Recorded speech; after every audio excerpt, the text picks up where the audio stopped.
Hello दोस्तों, नमस्ते। मेरा नाम कविता है। मैं आप सभी को एक तुलसी गीत सुनाने जा रही हूँ। अगर मेरे गीत अच्छी लगे तो वीडियो को लाइक करें, शेयर करें और चैनल को सब्सक्राइब करें।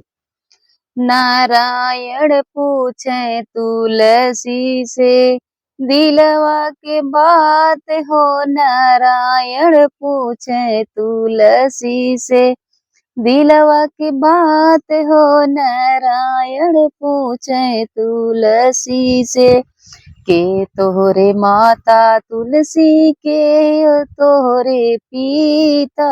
के हो तोहरे माता तुलसी, के हो तोहरे पिता।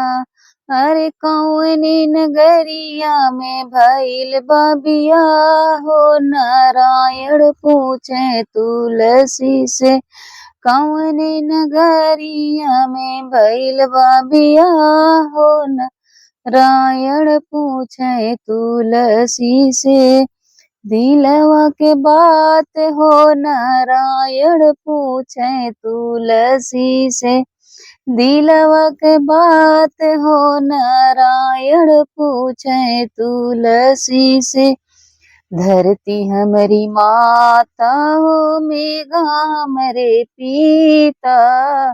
धरती हमारी माता हो। मेघा हमरे पिता। गोकुल नगरिया में हो। गोकुल नगरिया में भइल बा बियाह हो। नारायण पूछे तुलसी से, भइल बा बियाह हो। नारायण पूछे तुलसी से, दिलवा के बात हो। नारायण पूछे तुलसी से, कहवा तोरे नैहर तुलसी, कहवा तोहरा सासुर। कहवा तोहरा नैहर तुलसी, कहवा तोहरा सासुर।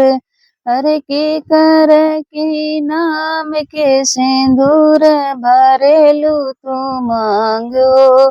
के करही नाम के सिंदूर, भरेलू तू ही मांगो।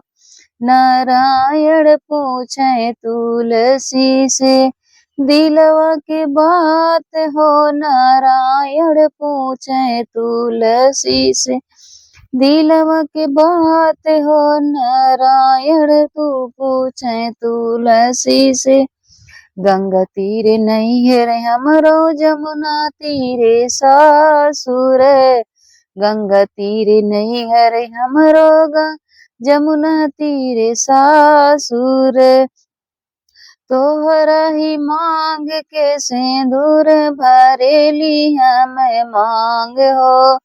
तोहरा ही नाम के सिंदूर, भरेली हम मांग हो।